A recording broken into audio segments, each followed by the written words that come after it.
Welcome back to the Journey podcast. I'm your host Imran Arshad, and this episode I talk to gaming YouTuber Theo Thomas, also known as BlackPanthaa, about challenges he faced growing up, his love for JDM cars, how long it took to get his first 100 subscribers, and recently growing it to over 1 million subscribers, and also working with the famous EA Games. Hi guys, and welcome back to another podcast. Today I have a very special guest, Theo, who you might better know as BlackPanthaa, who is a YouTuber and a gaming YouTuber. Am I going along the right path here? That's right. Yep. So, when we talk about gaming YouTubers, what is it that you play the most? I'd say my biggest game is Need for Speed. Just because of customizing cars. It's what I like to do. Yep. So, did the love of cars come first, or did the love of gaming come first? Probably about at the same time. Okay. I'd say it was the toy cars first, and then it was the realization blend into every other thing as well, like movies and such to do with cars. So yeah. Okay, so if we start, I want to talk about the cars and the gaming, because your world they're completely intertwined. You know, you play games and you like cars in real life. So where did the love of cars come from?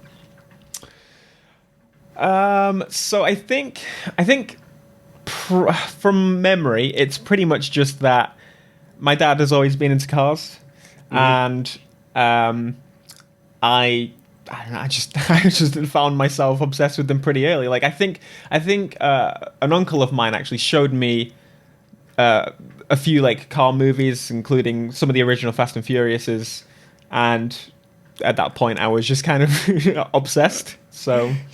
Yeah, so you're quite a bit younger than me. I'm 43. You're 26, 27? 26, yeah. 26, yeah. So when the Fast and Furious movies came out, you would have been quite young. Yeah. I would have thought about 8 years old. So is that where your love of JDM comes from? Definitely this, at least the second movie, I'd say. It's like what pulled me in, yeah. Okay, so I've talked about JDM, so let's go through your current car list. Okay. So I'm gonna miss something here. I've got the Skyline, really obviously. it's bad. I've got the Skyline. It's an R34 GTR. I got it. Is it? Bayside blue. Okay, nice. The color. The color, and I got it just before they went very mad. They've been pretty mad for a while, but very lucky on that. And then I did just have the Supra, as you said. Mm-hmm. So you just sold that recently? Yeah, I got rid of that December. I think December. Okay, I got rid of it. And you had the edition, like the A90 edition. Mm-hmm. Yeah, I was quite lucky. The Toyota guy sent me the link, and I was like pretty early on the reserve thing. That was a big mess. The whole thing. Whole thing. So then I have an Evo 10. It's like a FQ 360. I've not really driven it that much, to be honest. Okay. Then I've got an E36 328i, which is going to be my drift car as soon as we can actually do that. Yeah. And F56 JCW. And am I missing something? Oh, I bought a Vauxhall Corsa the other day. You bought a Vauxhall Corsa? Where did that come from? How does that fit into? It's a very long story. It's not. We have time. We have time. So no offense to anyone that loves Corsas or anything, but I bought it for the sake of it being what it is to most car people, which is an annoyance. So I promised my subscribers a long time ago that if I hit 1 million subscribers, I would buy a Vauxhall Corsa, and so I did. Yeah, you did. You were true to your word, a man of your word. I was true to it. So that's the newest edition, and it's going to make for some fun videos. Are you going to modify it? So I'm going to modify it, but I'm going to use a lot of eBay, Wish. Awesome! Those so you're going to go down that road, just like the cheapest parts you can get, just to see what you can do for a laugh. Oh, awesome! Exactly. So I'm going to have a bit of fun with it. and do the complete opposite to what I try and normally do, which is make somewhat nice cars. Yes. So on your R34 GTR, is that modified at all yet, or are you going to modify it? So, the first thing I did, I think it was like a year after I got it, I converted it to single turbo.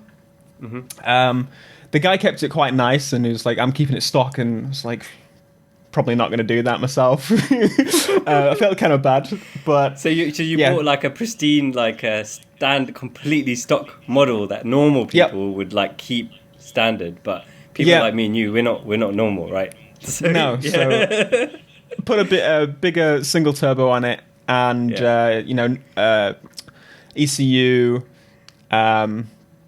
pretty much it, to be honest. There's not too much major that you needed to do, and it's about, I think it's like 500 horsepower at the moment, around there. It's like just over 500. So it's stock, they're about like 280 without a restrictor. Well, they say they're like 280. Yeah, you remove the restrictor and you...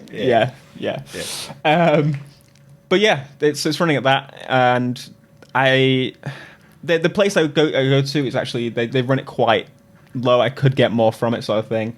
But also, I'm waiting to forge it before I do any more, because... Okay.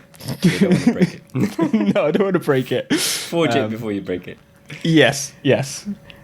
So how does that make you feel? Do you get any kind of hate online or anything from purists saying you've taken something that's like, was fine and you shouldn't be messing with it, or most people are open to it?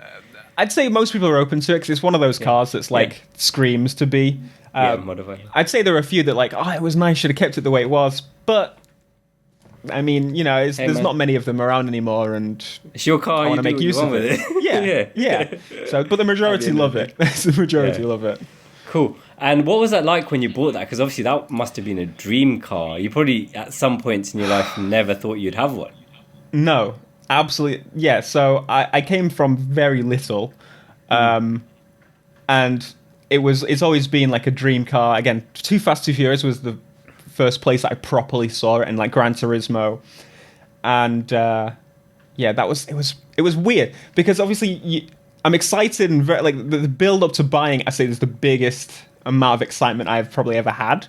Going to see it and like actually seeing one properly for the first time in my perfect spec, like that was like the peak excitement. And then I had this weird, I don't know if many people talk about it, to be honest, this weird like, I don't want to say depression almost, but it was like, what's next? Like I've just bought my, like it was a weird like success thing that I never thought I would feel, and it happens. After I a don't know while, what the you name find for new it goals. is.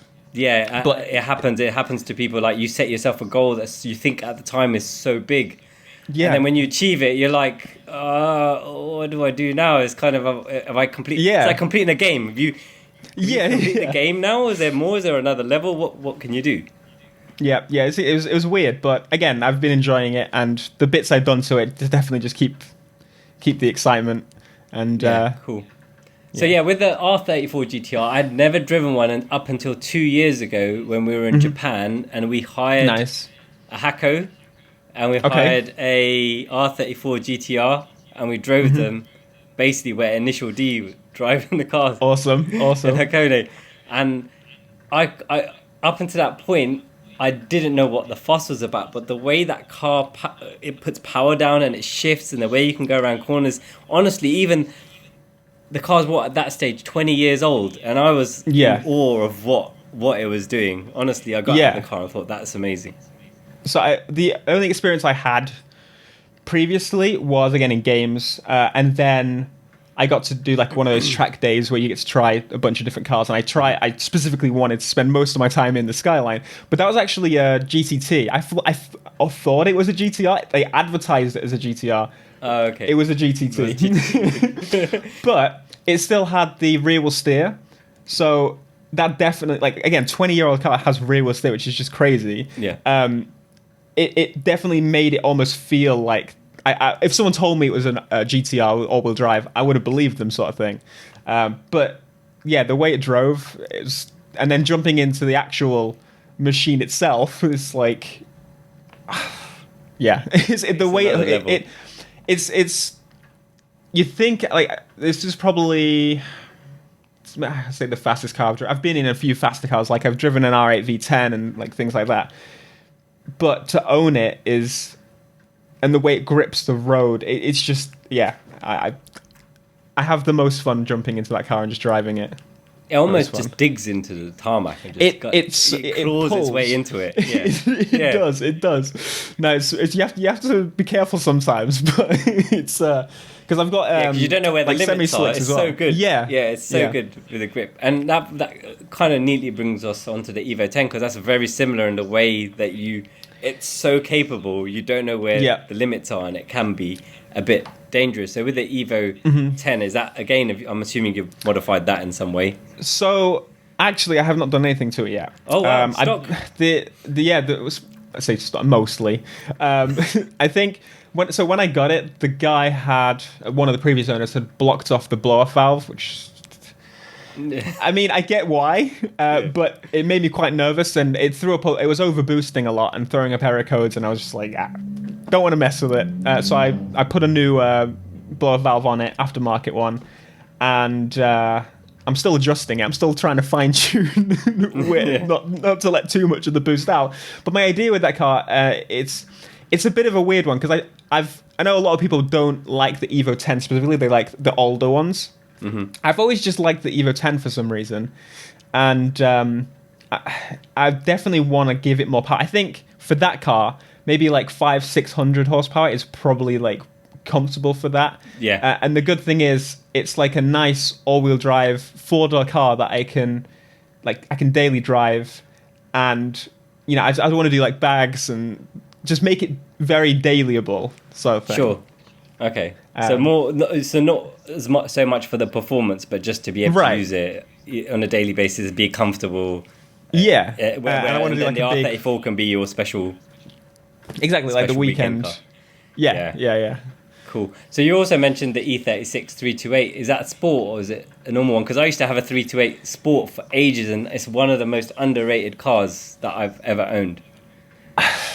I couldn't tell you, to be honest. Yeah, I assume so. Okay. The guy again. Lib div? Can you do burnouts and donuts? I didn't try. I didn't try. I got a welded diff pretty early, because I got a welded diff with the insides of a. I think it was the diff from like a 318. So it's a lower ratio, so it gets through the gears quicker for the sake of drifting. So I did that pretty quickly. So to be honest, I'm not sure. It was one of those cars. I bought it I think I bought it a few months before lockdown, and it just sat because you've not had a really chance take to it do anywhere. Like most people, a lot of people have bought cars and like the projects haven't moved forward. Yeah, so you're planning on making that into a drift car? Yeah. So since lockdown and during the summer, we mostly put we put some like drift bars on it. We put the welded diff in there. We put hydro on it, and we put one bucket C in there. And we're just going from that and like put some new wheels on it, because the ones on it were quite nice. Just need to get them refurbished. But that's going to be just me learning to drift, and going from there. I'm going to start doing I could have done everything at once, but I want to do the car as is, and then do the suspension and like. Bit of a technical glitch there. Are you back? Yeah, I'm back. Cool. That's fine. So you're talking about drift in the E36 and just suddenly cut out. Yes. So I want to basically drive it as is, and then go from there. Just add bits to it and see the changes, sort of thing. Yeah, cool. Yeah, so I had one. I think it was early 2000s, 328, and I wish I kept it. It was red. It was really clean.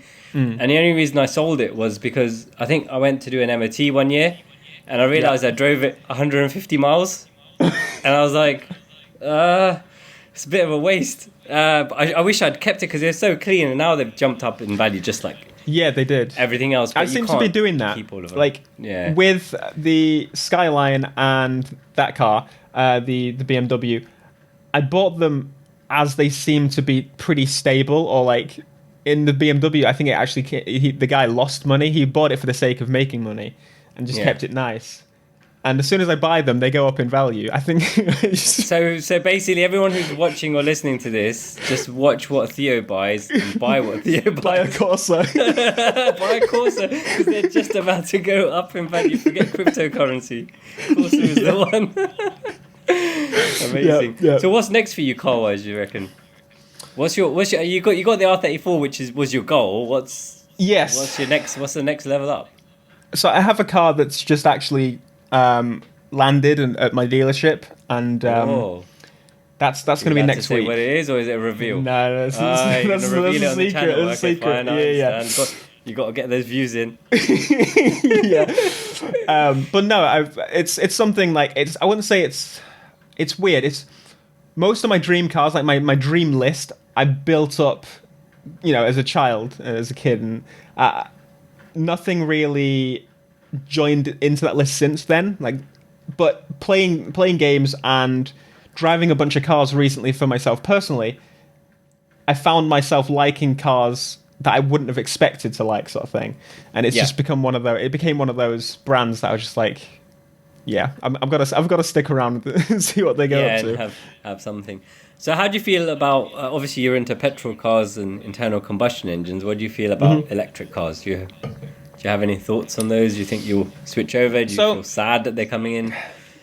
I mean, it's a mix at the minute. I think that it makes sense. Like, I understand why they're doing it. There's positives and all that, but it's not going to be quite the same. Like, I'm curious how, like, my job is playing games, racing games. How's that gonna work? But no, I've not owned or I've driven hybrids, but I haven't actually driven an actual electric car. I'm curious to find out. Everything that I seem to be interested in is either way too expensive for me wanting to try something, or it's not very good. So, like, Teslas don't really do it for me. I'd say the only Tesla that's really, like, grabbed my attention would be the Cybertruck, which I've reserved one of those. Yeah. Okay, cool. Awesome. We'll see if it comes to the UK. I don't know if it will, but we'll see. I think they will. I hope so. And the Roadster is definitely something that's like that looks. If it's anything like the renders, that's going to be pretty special. So my business partner has a Model 3 dual motor which he uses for commuting, and he's a petrol head like us. So a lot of the car collection that I have, we basically share it. So we like the same cars, so we just jointly buy them. And he honestly doesn't drive. Like, you have to force him to drive the car because the Tesla is so easy for his journey. He'll be, and we're like, oh, you need to drive that car to put some miles on it, and he's like, oh, it pains him to drive a nice car because he has to put input into it. Whereas a Tesla, he just jumps in and kind of. That's what I was thinking. So I've heard a lot about people that have driven Teslas and the new Taycan. That the Taycan drives more like a car than the Teslas do. That's what I've heard. I've heard that, and again, not experienced it myself, but like that would make sense. But yes, in terms of like I'm open to it. I want to find something that I'm like. I think the Honda E would be quite a cool car to try.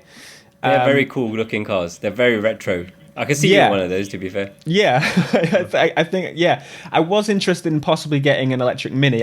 Mini's a brand that I never thought I would jump into, but it's so much fun. Like I always loved Mini. So I'm a BMW guy, but we've always had a Mini. So I've had an R56, then I had a normal F56, and now we've got the GP3. But I've been in the electric Mini, and it's a lot of fun. If you don't have to do long journeys and you're just around the city, because it's got a very small range, honestly it just feels exactly like a normal Mini, but the acceleration is just instant. It's so fast, and it makes starship noises. It's really cool. Oh really? So you start and it like ooh, like that. When you accelerate, they've actually put like spaceship noises into it. It's really cool. That's nice. Yeah, I'm definitely interested, but I'm like uncertain at the same time. Like, it's going to be sad to see petrol things go.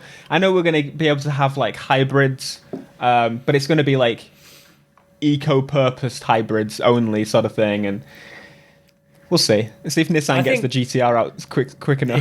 quick enough before they have to go electric. I think with the electric stuff, I think for doing the mundane sort of day-to-day stuff, that's fine. But as long as they let us keep our internal combustion engines, and we can still use them on weekends and have fun in, that's the main thing. If they try and ban those or get rid of those, I think that's where the problem's going to arise for us. Yeah. So I mean, I've done some looking into it, so 2030 is when they want to stop the sale of new petrol and diesel, and then 2050 is when they want to start to do like a bunch of clearing out. So there'll be a bunch of schemes and a bunch of like, I don't think they'll be able to say you can't drive this car anymore, but they'll make it, not the better option. They'll hike up taxes and hike up fuel prices and all the rest of it. So we'll see. We'll see. Okay, so that's probably takes care of a lot of the car questions I wanted to ask, and because your world is literally a mashup of cars and games and then YouTube. So how did the YouTube thing start? Obviously, you started to get into gaming. What was like? Yeah. Did it happen at the same time? Was it gaming first and then the YouTube? I would say so. It's gaming first. I've always had I had Game Boys and all the bits, and I started YouTube. I started playing with YouTube 2007, 2008. So I was in year 8 of school. I can't remember my age. 12 years, 12, 13. Yeah. Oh, wow, so I was uploading videos then. Oh, it's done it again. Yeah. So you're year 8 started uploading videos. So it was just really videos that I think I just found skits on rap rap CDs that I liked. And we just played out skits, me, my brother, and sister. Okay, cool. So you started doing skits? Yeah. So I started with those, and then I watched a lot of YouTube because it was what I did. And I saw the beginnings of the gaming YouTubers and them playing games on video, and it's this weird. It was weird.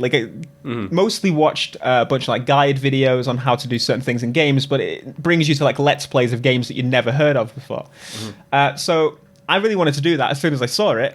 My only ambition at the time, obviously, I was 12. I'm I just want to make videos. Yeah. I want to do what that guy's doing, and so I got my mum's webcam and pointed it at my TV. And filmed gaming videos like that. Right. And I did that for a good while and didn't find much traction with that. But it was so much fun. Around the time I got PlayStation 3, I found online friends doing that, and I found a bunch of people that were also interested in doing the same thing. And so, we often pushed each other and shared each other's channels. Yeah. And, I remember it took probably 4 or 5 years to hit 100 subscribers. So but really, when I did... Wow. So, okay, so let me just break this down for people who don't know. So Theo now has over 1 million subscribers. 1.1 million. So your first 100 took 4 years.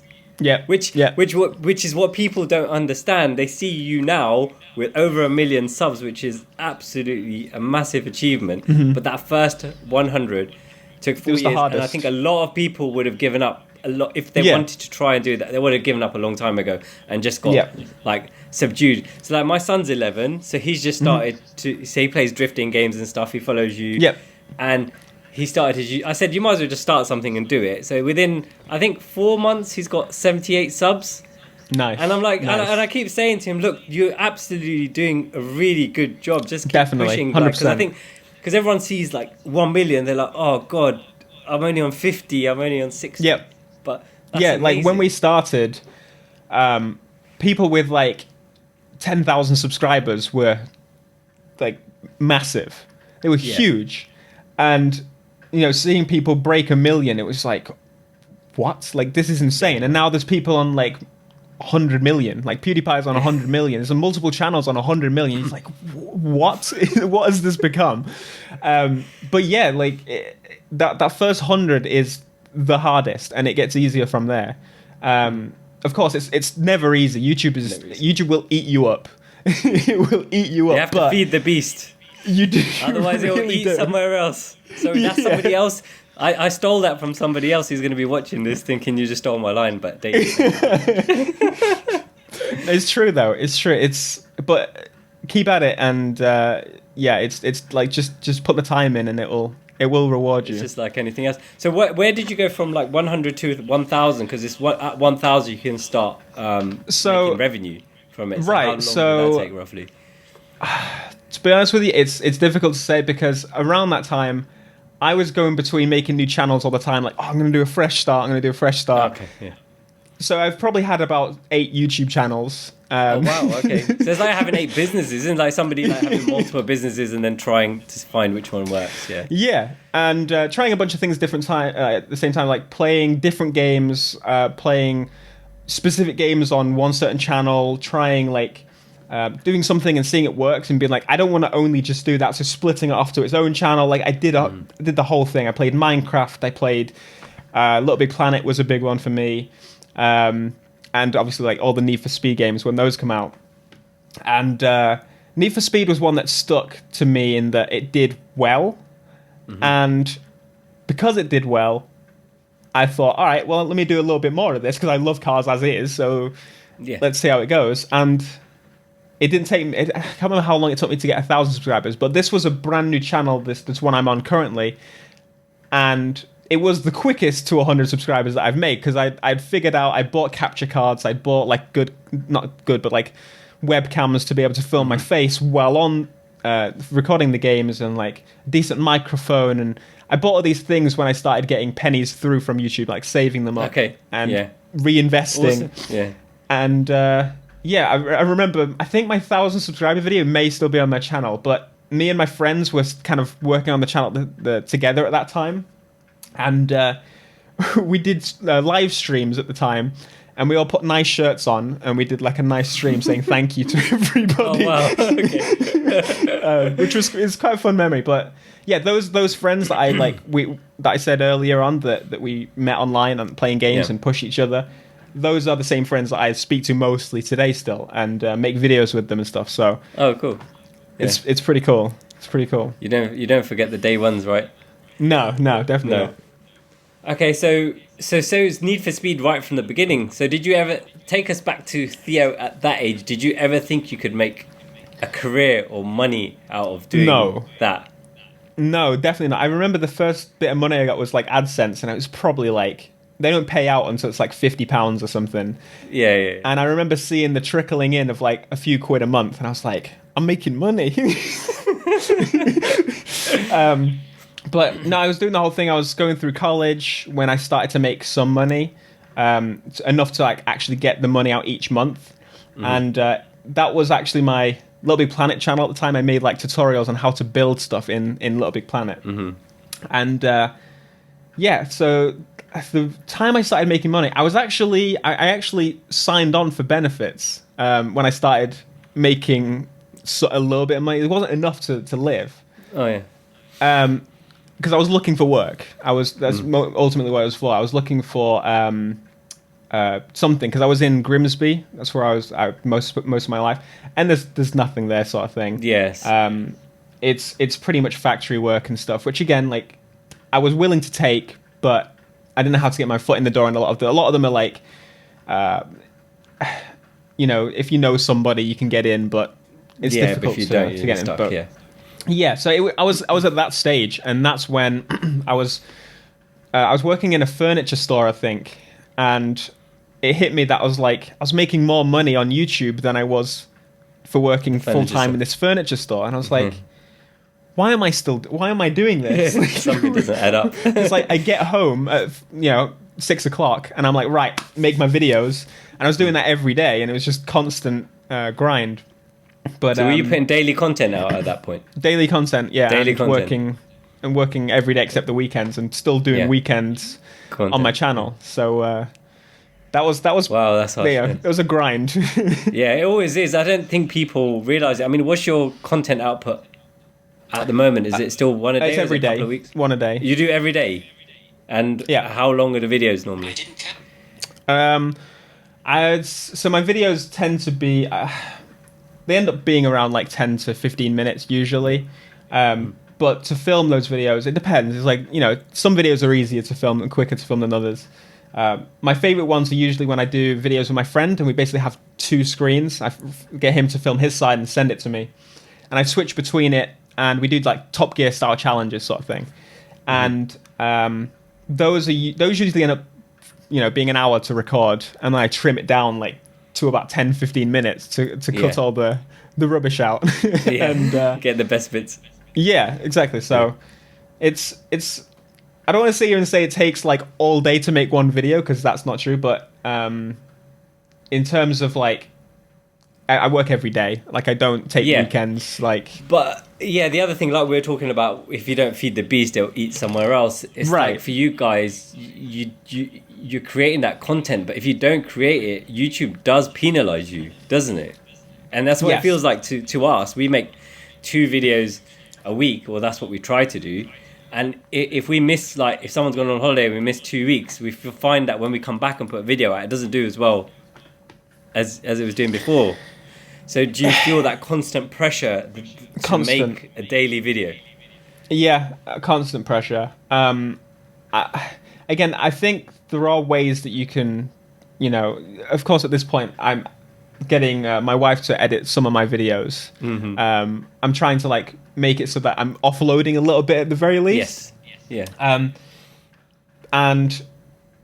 But it's still a thing in your head. Like if you put out a video and say it doesn't do as well as you'd hope, it's like it's a really good video. You think it's going to do numbers, and you think everyone's going to love it, and it doesn't really do great. It's very like it's almost unhealthy how it affects you, myself sometimes, which I'm that's the thing. I'm always it's done it again. There he is. It's done it again. Zoom is not liking you today, buddy. What have you done? It's not. I have no idea. You muted yourself as well. I broke something. No. Yeah, you broke the internet somehow. So you talk about offloading some responsibility to your wife and how you're dealing with it. Yeah, and. It's one of those, like, no matter how much I think if I ever try and offload, there'll always still be something that I need to be doing to keep it going. The one thing I'm trying to do is force myself now to get a little bit ahead every weekend, like so I can at least have one day, because I found out a few weeks ago that I really this lockdown has affected me more so than I thought. Because I mean, normally my working is from home. And I need to get out afterwards. But we've been told not to. Anyway. So, I mean, nothing's open. So that even if I did go out, it's just doing the same lap. Around. You know what you need to do? Make more real car content. And that's your excuse. You're working. You're out. You're driving. You're making content for your YouTube channel. Yeah. So that's why that's part of the reason why I was like, I need to jump on the Corsa. And I'm pretty sure everyone's on the same page. Like, we need to make this summer the best summer ever. Yes, you need to make the most of it completely. Yeah. So, it's a funny old beast, isn't it? YouTube. I will never no one will ever fully understand it. But you've got to try. You've always got to try. Yeah, I think it's one of those cases that other people I talk to who do very well on YouTube, they are grateful. They don't want to sound ungrateful for the position that they're in, because essentially you're doing something that you love. You're making money for it to pay the bills, and you don't want to sound ungrateful because other people are looking up at you and thinking, oh, look how lucky he is. But people have to respect that there's so much grind to get to where you are, and when you're there, to keep it there, you have to be on top of it all the time. And if you let your foot off the gas, it does. Yeah, you find it does. Like, every holiday that I have nowadays is work trips, and I take a couple days maybe that say E3 is the big games event, but again, it's not happening this year. It happened last year. But I would go there and I would say try and spend an extra day just to have a day off, and it was almost again unhealthy in that. You really need that. Like, I was the type of person that didn't think I needed anything like a break away from norm, but Dude, everyone needs it. I mean, we do the same. So Yeah. we go, when we can travel, we go away for business quite a lot, and we always set ourselves 1 or 2 days at least just to let our hair down and just chill out, because otherwise Yeah. it's just constant grind. And I consider myself quite a strong person, and the lockdown's Right, same. starting to affect me as well, because I'm not used to being in the UK for 12 months. And Yeah. again, I don't want to sound ungrateful, but it's what I'm used to. Right. And now Exactly. I'm stuck in the country, there's nowhere to go, and I'm not even being at home for this much. My wife and my kids are not used to seeing me. And it's just like everything just feels a bit strange, but is what it is. I think we just have to deal with it. So coming to lockdown, how has that affected your channel? Because I've spoken to a few other people, and in some ways this had a positive effect because people are consuming more content. Yeah, so I'd say for me it's been like hit or miss. For me, so I have to think my dates now. So for me, my channel mostly pops off, I'd say, when a Need for Speed game comes out, because that's where my new content comes on, and that's every like 2 years.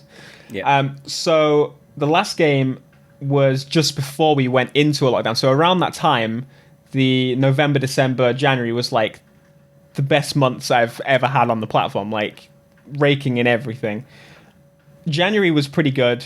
February was pretty good still. I was like, I'm keeping it going this time. I'm keeping the flow, even though they're not updating this game. Like, I need to keep it going.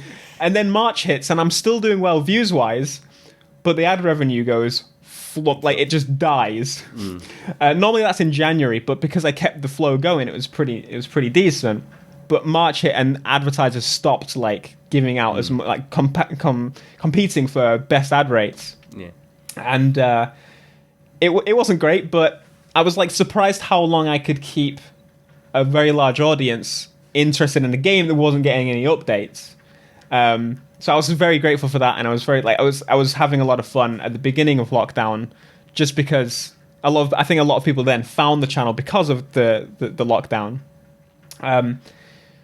But yeah, in terms of it's all kind of a bit more stable now, and we're now like a year and a half into the current Need for Speed game. People are like, all right, how's it still making content on that?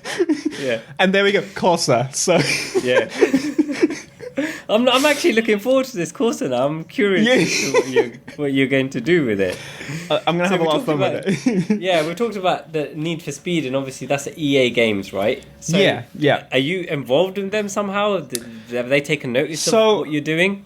Yeah, so 2015, here's the thing. So before 2015, I was the biggest, I even think of a word, just I was so against Need for Speed before 2015, because I'd played the other games growing up. The older games, like the older Most Gran Wanted, Turismo. the Undergrounds, the car culture oriented ones. Yeah, okay.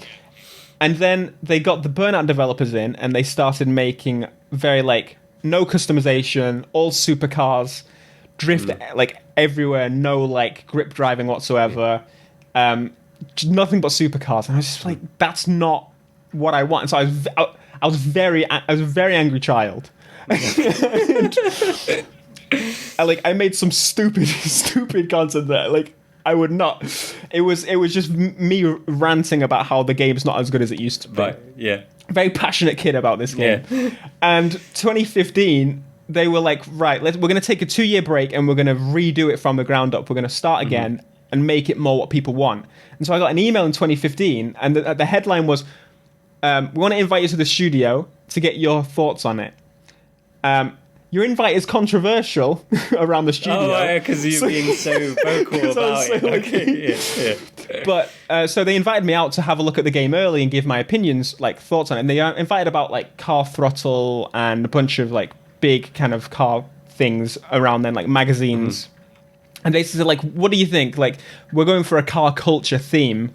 What are your opinions on it? And it was a step in the right direction, so I was very happy with that. And then from there, they introduced a thing called Game Changers, and they made it like an EA-wide thing. So for FIFA and everything, this exists now.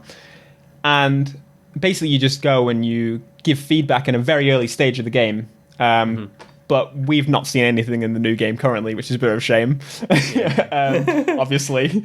But it's a nice way to feedback as an actual like dead like because I'm. The reason I have a channel is because of Need for Speed almost. Your life revolves around it. Yeah, exactly. Doesn't it? It pays your bills. Yeah. Right. So like, yeah, they asked for opinions on it and stuff, but we'll see how the next one goes because they've not had anything from us. So back then that must have been a huge thing. Did you like read that email and think, oh, is that real? Is that? I was like, what? Like at the time, I would not be able to afford a flight, and they were offering to pay for my flights, and I'm like. Oh, so this was to go to America? No, this was to go to Sweden at the time. Oh, Sweden, okay. So that's where they were based. But still, like, I'd never left the country on my own. It was the scariest trip ever. But it was so easy. Like, it was so easy. They had the taxi books from the airport. Like, they had. So did you have to get a passport? You didn't have a passport. So I had a passport, but it expired. Because I had no money for a flight at that time. It was like, so yeah, I rushed to get it like quickly done. This like fast track service, and managed to do it on time, thankfully, and got to see the game early, play it. It was like blocks at the time, but they showed us like the theme, like cutscenes they had recorded and things like that, and it was so bizarre. Yeah, I can't imagine like having that feeling when you're playing a game and then all of a sudden you're invited to give. Yeah. For me, that would be like being invited to BMW to preview a new model and get my feedback on it. Yeah, exactly. It's the most insane feeling, like insane. Yeah. So they were due a release this year, were they? Yeah. So they're due release. They're due release in November. We'll see if it happens. We'll see. Because the studio is now UK based, but I don't know how good their remote working will be. Yeah, so EA have just bought Codemasters, right? Yeah, so they just bought Codemasters. So for the next few games for Codemasters, nothing's going to change. It's just going to be like an EA logo on F1 and things like that. But one of the reasons they wanted to is to get a bit more talent that they can just blend into all the games. Because they're all making racing games, so that was a pretty big move. Yeah. So in Codemaster, I don't know if you know the Dirt game, they use the sound from my M2. Oh, really? In the game on the rally, so they've nice. got that M2 rally car. Yeah. So all the noises from that are from my M2. Oh, so nice. I went to Millbrook testing track and spent the whole day with the sound engineer, doing different pulls and different like let-offs with the overrun and everything, and then they transport. Yeah, that was really cool. That's really cool. And then so as a thank you, they've basically got a BMW M1 race car in there, and it's all Evolve branded. Oh, really? Yeah, it's like a special car you buy. Yeah. So it's really cool. So it's an M1 Pro car with wide arches and everything, and it's like got Evolve livery on it. Essentially, that's really cool. Because they didn't tell me what they were gonna do. They just said we've done something. They sent the game to us and we were playing it, and then I started seeing other people on YouTube winning or getting that car, and I was like, I made my son sit on the game for 3 days straight to earn the money to buy the car. He's like, "What are you doing?" I go, "Look, I want that car." As you would. Listen, I'm not going to sit there, am I? It's not a good use of my time to sit there. And I'll be honest, he's much better at car games than I am. I grew up on Gran Turismo and everything, but like as a kid, he's just like, he's just super sharp. He's just very... Yeah. No, that's awesome. That's awesome. Yeah, I had done so much guilt trip on him to make him do that. At first, he was very reluctant. I go, "Look, son, it's like got my company name on there. You have to get this car. What are you doing?" So I turned into the kid and he was the adult saying, "Just calm down. I'll get it when I get it." No, that makes perfect sense to me. Yeah. So I saw you doing something with Lego as well recently. Yeah, that was, again, pretty mental. They were like, it's one of those emails that you just never expect to get. Yeah. And they were like, "Yeah, just want to work together on a video." And it's like, yes. Like, my inner child was like, "What? This is Lego."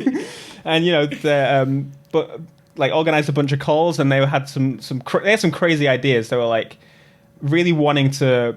So the one I did was a McLaren Senna GTR, and they were like, "What ideas do you have?" Because we had the idea that maybe you could build it and then drive an actual McLaren Senna. And I was like, yes, yes, please. And they were like, due to COVID. I'm like, No, man, this COVID.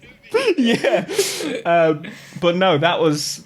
I mean, I'm still working with them. I've got a live stream coming up with them, where I'm just going to build a model and talk to viewers. It's stuff of dreams, right? If you went back and told 10 or 11-year-old Theo, who's just started his YouTube channel, that when you're like this old, you're going to be working with EA games, you're going to be working with Lego, you would never ever believe it. It's still unbelievable. Like now, I just insane, absolutely insane.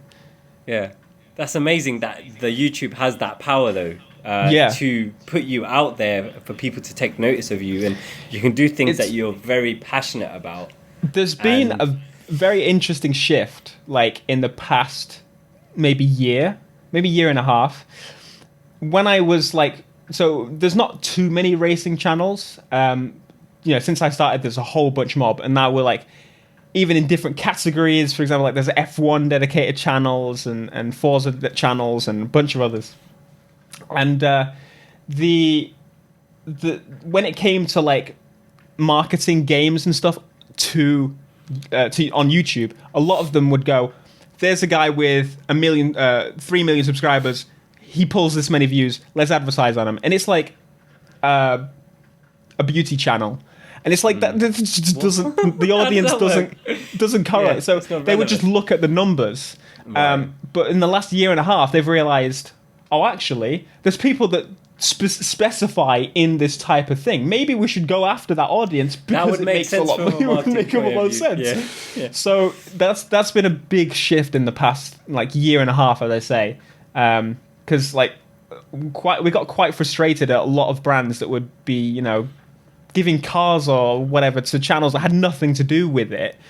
And I'm glad to see the shift. I'm very glad to see the shift. We're seeing that within the OEM manufacturers as well now. So, like for example, I keep coming back to BMW because I'm a BMW guy, but they are now starting to work with more specified influencer in that field, and that makes much more sense because you can give it to somebody with huge numbers, but if the audience is kids or they're not relevant to what you're trying to sell, or trying to do more lifestyle, for me, I don't think that works. You have to go to people who are in that field and are trusted, and people trust their opinion. And they are waking up to that now, I think more and more, which is a good thing to see. Yeah, it makes so much more sense. There's still some of it, though. I think there'll always be a little bit of it, but yeah, I mean, considering I'm getting sponsored videos from Lego, I think it's a better fit. From your perspective, that's a good fit because a lot of the people I know that were, especially I come back to my son again, he loves cars, he loves car games, he loves Lego because they make really cool cars, and he's building his Chiron at the moment. He loves it. But, oh, nice. Yeah, I've told him as well. I've said to him that he should make a video of him building them. So he's built like 4 or 5 big sets now, and he hasn't taken advantage of that yet. But I don't want to push him too hard. I don't want to be that dad. I'm letting him do his own thing at the moment. Oh, actually, while I remember him, he asked me to ask you something. He said, "Where does Speedy Black Man with Cheese come from?" Did I get it right?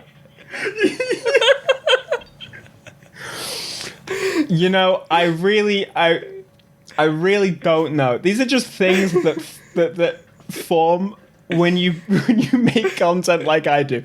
I make very stupid content, and I don't know. Like, I think maybe at some point, like, Speedy Macheese just became a thing, and I just keep extending it, and it's just one of those things. Like when I started, one of the big ones was like King Pleb. Like I have no idea why, but it was just a thing. But it's fun to have those things and just have some more fun than you already are. Like exactly. You have to try and make it as fun as possible. So looking at the YouTube and you're kind of where you are because of the people who watch your content. What's your relationship like with your subscribers and the people who view your channel? So it's interesting, of course. Like, it's different depending on when you ask. I'd say, when the new Need for Speed comes out, they seem the majority see me as the guy that plays Need for Speed, but the core audience that stick around most of the year, it's a much more like, again, we have things like the Speedy Black Man with cheese and all that stuff, just because in jokes, exactly. So to have I like to keep the community engaged again with the Corsa stuff, like buying a Corsa when I hit 1 million subscribers, like promising things like this and doing them, and of course having a Discord, having when I do live streams, interacting with regulars, just it's a nice community because we're all there for the sake that we love cars, and so we instantly have something to talk about. So yeah. No, so you just hit off. So have you during your career and as the channel grew, did you come across any negativity and kind of bad comments, and how did you deal with those? Or so I'd say at the beginning, I don't want to say it affected me hugely because it didn't. It happened. It still happens to this day. I'd say less so again because this is core audience time. But especially when the new games come out and I play the new game for the first time and people are searching for that new game, a lot of people will discover my channel, and some people have some things to say just for because whatever reason, because they can, internet. Because they're behind a keyboard basically. Yeah, they would never say it to your face, but right, exactly. They grow a set of balls right when they've got a keyboard. Yeah, and I understand it. I've been there as a kid. I've said some stuff I've been this guy's been paid to say this, and all the usual. Yeah. But I've been there. But to deal with it, again, this a bit of a long one is that the short story is that I dealt with a lot of bullying as is in school. In real life, in school. In real life. So I grew up in a very dominantly white area because no one moved to Grimsby. It was why would you go there? There's no jobs, nothing, because the fishing had gone. But I was a lot of people's first sight of a person of color, which was just crazy. Crazy to think about in other parts of the world where I've moved away from there now. That's just not normal. It's normal, yeah. But over there, it's I was the only black kid in school for maybe 4 or 5 years in primary school, and then I think a black girl joined the school, and she left within a month because of the bullying. She couldn't. Her parents weren't having it. I was only in there because I'd already moved school. So, but yeah, I got it every day, and I just built a thick skin, I guess. Because it was the whole the teachers telling you to, just ignore them, just deal with it. Yeah, it doesn't. You can't ignore it. I wouldn't say it's healthy. The reason why I'm so good at managing with this, but it helped ultimately. It did help to be able to honest, learn to deal with that. That can make or break you. You were strong enough that it made you, but there's a lot of people. There were times when it really just. Yeah. Yeah. There were times. You're talking about what? You were in school in the late 90s. Am I right? Yeah, and it's still happening then. That's only 21 years ago, and it shocks me that kind of thing's still going on at that time. It's pretty insane. Again, I've moved from that area now, and it's funny because I've got I don't really keep contact with a lot of people from school, even friends. It was weird. I just I moved to London to do college, and then I've moved other places since then. But that was weird. I went to Lewisham College, and there was one white guy in my class, and I was like, this is the complete opposite. Reverse. Within this is within weird. 10 years, it's reverse. But yeah, I've still got some of those people on Facebook, not friends, but they were acquaintances of some kind back in the day. And that town is just a breeding ground, for bigotry. Just this stuff I see is insane. Like that? Definitely, Wow. definitely. Like it's one of those, again, no one moves there. So if you're born there basically, and then you escape, or you stay there and exactly, and you stay there and become part of the machine. Yeah. So yeah, my mum, speaking to her, like as I've got older, she used to tell me that, when people saw a stroller, they'd be like, "Oh, let's have a look at the baby," and they would like sometimes just walk away or pull faces when they realized it wasn't a white baby, and it's like, that's insane to me. That's absolutely insane to me. Like, it's the 90s. It's insane to normal people, right? Yeah, it's crazy. But definitely that overall that helps me build up like a thick skin. So yeah, then after that, I guess YouTube comments are just like water off a duck's back. YouTube comments is like is that text on a screen. Is that the best you've got? Yeah, like bring it on. Bring it on. What you got? Yeah. You probably have people from Grimsby on there now. Like, what did you say about my hometown? I did, so at the beginning there were many comments I made while I was still trapped. Like I was like celebrating that I escaped. Yeah.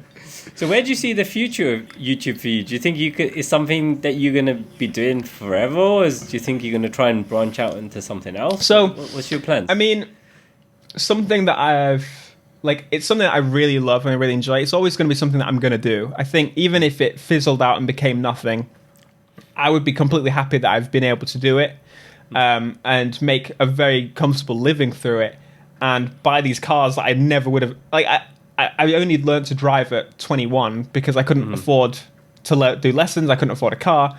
My mum didn't have a car. Like, just, I've got a Skyline. Like, that's just so from crazy. 21 to 25, you've had a massive change in life. So huge. How have you dealt with that?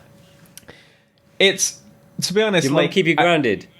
I think it's a balance. So my mum's never really had very much. And then my dad, he was well off. I wouldn't say he's like rich, but to me, he was like the richest person I've ever met, which is nice that he was my dad. But he's always done like contracting for development for banks, so he was early on to like the development thing. IT. So being able to see both worlds was really, really helpful in terms of like not. So when I first got my money, of course, I was like everyone. I'd spend it as soon as I got it, sort of thing. Like I didn't have very much as it was. So, but my mum, when I started making enough money, I was like, I'll give some money to my mum. Like, when my mum struggles with something, I'll obviously help her out with that. And then as it became more and more, it got to the point where I was like, I don't really need to be in this this town anymore. So that's where I was like, I'm earning plenty to be able to like rent a flat. So that was like a step, and from freedom. There it's just been it's the freedom was crazy. Like I thought like I might just stay here and make as much money as I can to be able to buy a house. But I would have gone. I don't think I would be where I am now. I would have been driven mental. Yeah, what I find about certain places is if there's a certain mindset in the whole area, that can affect you in a certain way. Hugely. You have to broaden your horizons, and this is why travel is so important and meeting people from different cultures, because your mind just gets opened up in so many different ways, and it inspires you to do different things. Yeah, like I wouldn't have done most of the stuff I'd done if I hadn't gotten away. Like I would have had a bit more money earlier on, but my mental health would have taken its toll. It's not everything. So when people say money can't buy happiness, and it can't, but for what it did, forget the material objects you can buy with it did actually take you from a place that you probably would have consumed you in some way and gave 100%. You a freedom and gave you another life in a certain way. I'm very. It was the smartest move I'd done. Like. I was, I think maybe 40% of my income at that time was on rent, and I was like, still a bit, am I going to be able to, because YouTube's very up and down, and so I was like making 100% sure that I could afford that flat before I did. Well, which is a clever way of doing it, rather than trying to stretch yourself straight away and stressing yourself out. So so say for example YouTube fizzled out, what would you do? Yeah. So I've only now really started. I'd say for the past year or so, been setting aside larger amounts to be able to fall back on if something did happen, or be able to invest in something like outside of this. So I've always wanted to expand into something else. At the moment, again, it's doing really well, so I'm not like focused on exactly what. I've always got these ideas, there's always ideas to be thrown around with friends and such. But I would very much like to do something car oriented, whether that be something like just having a pub, like where cars can. Yeah. So have you been to Caffeine and Machine? Yeah. So I've been like to Caffeine. Yeah. Like Caffeine, or do something complete opposite, like have car storage. Just like, something. Yeah, something to do with cars. Yeah. So something that can, fuel my want for a million different cars of my own. I think that honestly, a Caffeine and Machine were the kind of first to do it properly, but I think there's room for that all over the country.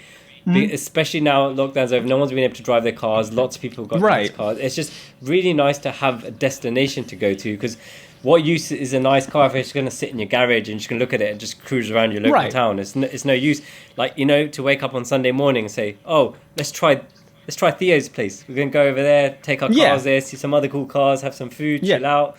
Definitely. So I think definitely like one of the higher ups. Like I think it's just like it's something that it makes sense. It makes sense. Yeah. And but yeah, I've definitely got ideas in terms of to do something if I ever got too stressed out from it. I was like done with it. But again, I don't think I ever will be. I think I'll always do something, and it'd be more of a he feels like he's got like 2 views a video, and he's still there doing his Corsa. Yeah, I mean, it does seem like you're having fun with them. I'll be honest, I don't sit there. I'm not your target audience. So I don't consume your content. But when my son's watching it, I sit there and I watch, and I think, you're having fun with it. I saw you he was watching something. You done like a 6-hour stream or something. Like last week or the week before. I played through the whole of Need for Speed Heat in one sit down to see like how quick I could play through it. So I was it's an idea. It's one of those that I've had that idea for a while, but I was like, again, YouTube's a beast, and it's like, do I want to do this? Is it going to damage my channel? So it was one of the best things I've done. It's so much fun. The live interaction is really, really nice. Yeah, I think with content as well, from our perspective, we don't always do what we think will work. We do things because we like to do them, and if other people like it, then fine. If not fine. Because I think you have to have that enjoyment yourself as well. You do, because otherwise you just feel like you're working for someone else.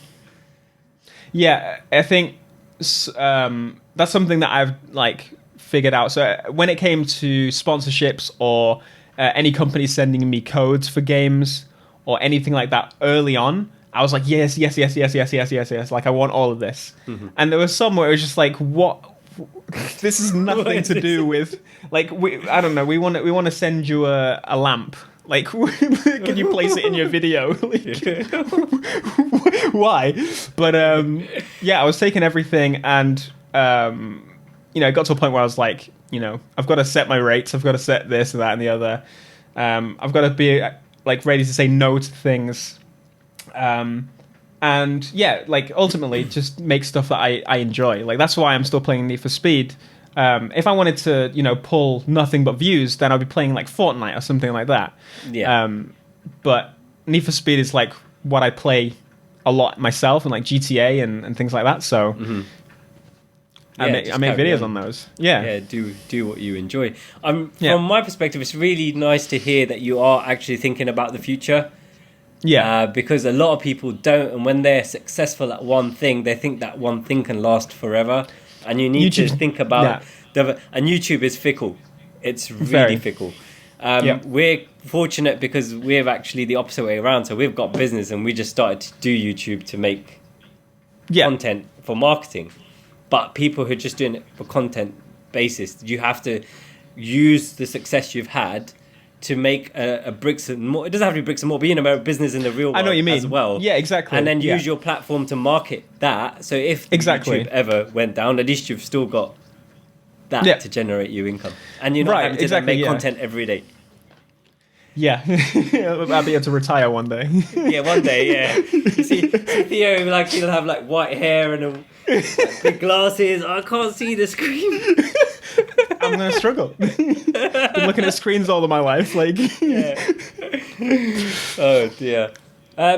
Yeah, so really glad to have had you on. It's really cool to get some insight. And I know me and you've been talking on like Instagram for a while, but on purpose, like when I've getting to know people, I don't ask them too much because I always known in my head I'm going to start this podcast. So Nice, yeah. I wanted to save it until we were on, but it's really cool to get an insight. So you're actually the second person I'm recording, and you'll be the second guest, I think. So Nice, awesome. Recording someone else next week as well, but Zoom kept cutting out on here. But I think until we can meet in the real world and do a face-to-face one, exactly. right? We have to adapt. Yeah, it's a funny world at the minute, isn't it? Yeah. So, do you want to let people know where they can find you on social media? Yeah. So my YouTube channel is BlackPanthaa, and my Twitter and Instagram are BlackPanthaa YT. Someone stole Black Panther. I'm still trying. Like, you're still trying to get it. That's another story. I'm still trying to get it. But yeah, that's mostly where I reside, and yeah. Yeah, it's been great talking to you. No, thanks for having me. And yeah, I'll have you back on another point. Awesome. Cheers, man. Cheers.